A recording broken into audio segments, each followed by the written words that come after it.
Tani më foli çik për mineralin e bakrit, që nxirret atje, po edhe për punimin e tij. Po, ti them të gjitha, realisht rrethet që kanë rezerva më të mëdha të bakrit janë Puka, Mirdita. Bakri ka dhe në Shkodër, ka dhe në Rëhovë, me sasia vogla ka pas edhe në Borrell për vende të tjera. Dhe politika kohës atëherë për shfrytëzimin e lëndëve të para ka qenë jashtëzakonisht e mirë. Lese që nuk ka qenë gjë e keqe në sistemin e para 90-s. Edhe unë me këtë nuk do pajtohem kurrë, sepse bëhemi pa besueshëm. Do të themi çfarë ishte e mirë dhe çfarë ishte e keq.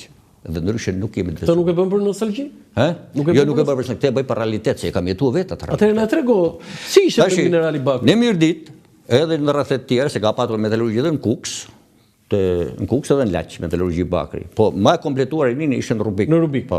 Pra, gjeologjia kishte për detyrë kërkim zbulimin e rezervat mineralit bakrit. Minjeri kishte për detyrë shfrytëzimin dhe pasurimin e tij, ato që ishin të pasura i qonte direkt për shkërirje, metallurgjinë e Rubikut, pastaj nga metallurgjia kalonin në këtë uzinë, dhe ato që ishin të varfër u pasuronin dhe kalonin në koncentrat deri 18%, deri 22% bakër, dhe përsëri vinin në metallurgji. Briketoheshin, boshin sy të briketura, ose boshin aglomerat, si i thonë teknikisht, ngurcohej dhe hidhej në furrë. Edhe prodhoi bakër. Atje prodhoi bakër blister. Edhe italian për herë të parë në Shqipëri kanë prodhuar bakër blister. Në cilin vit? Nga viti 40, jo më parë, apo 38. Kur ndërtua kjo uzinë? Kjo uzinë është ndërtuar, ka filluar punën, prova ka filluar në 67-ën dhe përfundimisht me çdo kapacitet punë 68-ën. Kishte rezerva të bakrit shumë? Sa ishin? Absolut, kishte rezervat bakrit sa duk, se unë po të them vetëm një shifër. Në para vitit 90, prodhimi i mineralit të bakrit ka arrit deri në 1.200.000 ton. Në Shqipëri. 1.200.000 ton? Që edhe kromi ka qenë 1.200.000, 1.300.000. Dhe çfarë cilësie ishte ky mineral? Cilësia ishte nga ajo që lejonte teknologjia kohës 0.5% e lartë.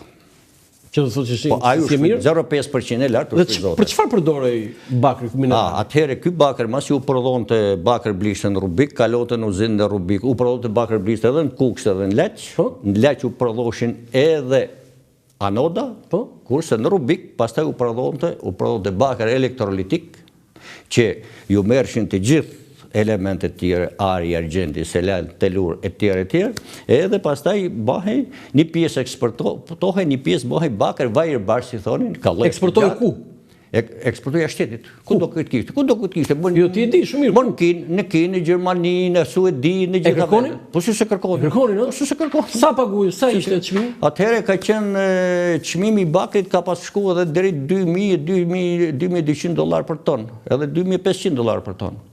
Ishte konsiderueshëm për ekonominë? Po, pasera, nga vitet 90, pastaj nga fundi viteve 90, ra shumë, ra deri në $950 dhe ma pak. Po ra konjunktura, sepse ndodhen ndryshime gjithë lindjen. Për çfarë përdorin bakrin tonë ato jashtë? Bakri jonë tash, ato përdorin për telat holle, shumë të hollë, për elektronike, tjerë ishin problemet e tyre për çfarë përdorin.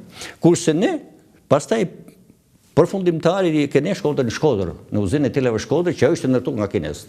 Atëherë unë do të pyes për atë, po tani rrim pak këtu, më ngasmove me atë që thatë që kishte edhe përbërje të arit edhe të argjendit. Tani si ishte bakri? Si funksiononte kjo pjesa e arit dhe argjendit? Domethënë, në mineral ku brenda bashkë me ari dhe argjendi ishin të lidhur, i themi në genetikisht me bakrin. Aty ku bakri ishte shumë i lartë, edhe ari ishte i lartë. Edhe argjendi për pasoj.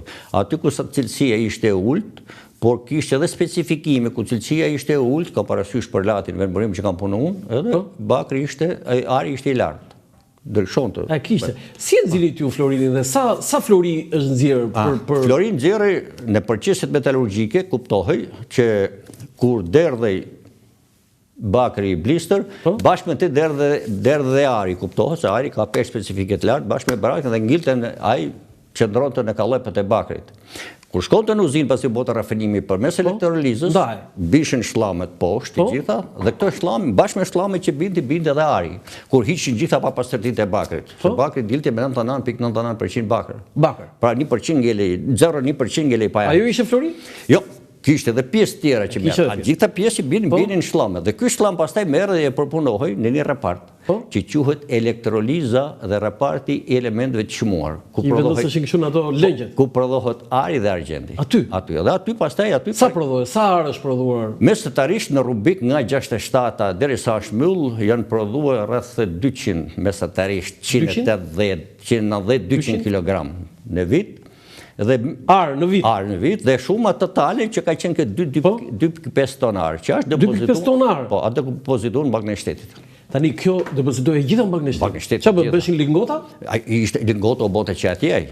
Bëhesh atje? Tje bajnë. Po dhe i sillin edhe vite këtu, depozitohet këtu. Pastaj këtu Rudina ka bën një mision me kimistin që e ka shoqëruar Bakri, atë arin tonë ka qenë në Zvicër. Inxhinieri kimist i uzinës Rubikut, Nikol Marku, që atëherë ai ja depozitoi gjithë në Zvicër. Tani, një gjë nuk kuptoj, ata persona që merreshin atje që nga nxirrja e floririt edhe deri te bërja e lingotave.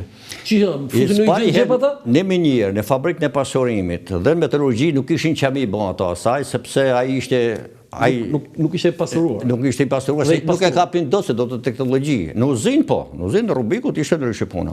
Ato ishin njerëz të certifikuar nga çdo pikpamje edhe me një sekret të jashtëzakonshëm që nuk guxoshin as të flitshin, as të bënin ndaj veprim tjetër, që kontrolli ishte tepër rigoroz, dhe unë që isha kryetari i komitetit, unë atë raport një herë kam hyrë jetën time.